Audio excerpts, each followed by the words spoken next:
Find the sum of the first 60 terms of the given sequence. Now I recognize this sequence as an arithmetic sequence.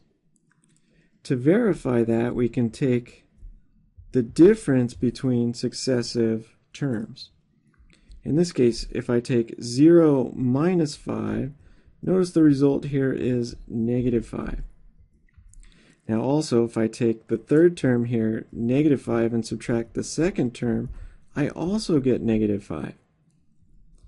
And then continuing here, negative 10 minus the negative 5 here, notice the answer is also negative 5. And then the last difference here would be negative 15 minus the negative 10 certainly is negative 5 as well. And so you can see that there is a common difference between successive terms, and yes, this is indeed an arithmetic sequence. So let's find the general term for this arithmetic sequence.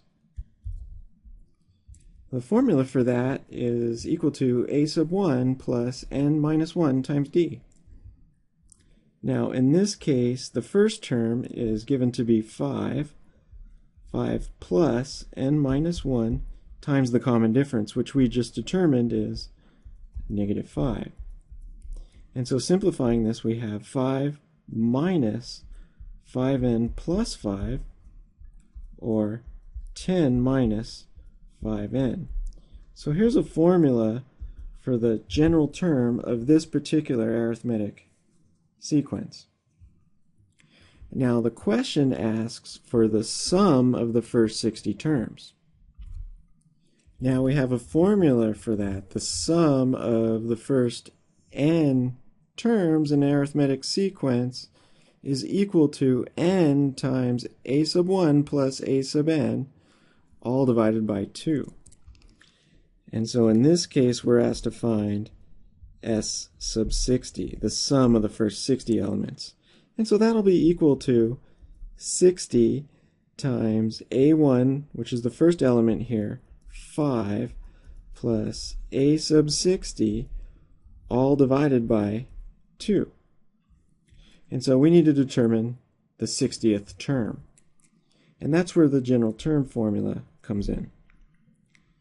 Here we can find a sub 60 by taking 10 minus 5 times 60, or 10 minus 300, which equals negative 290. And so that's the 60th term in this particular arithmetic sequence. So we'll use that in the formula here. We need to calculate 60 times 5 plus negative 290. And then divide that whole thing by 2. In other words, 60 times negative 285 divided by 2, or 30 times negative 285, which equals negative 8,550. And that's the sum of the first 60 terms of this arithmetic sequence.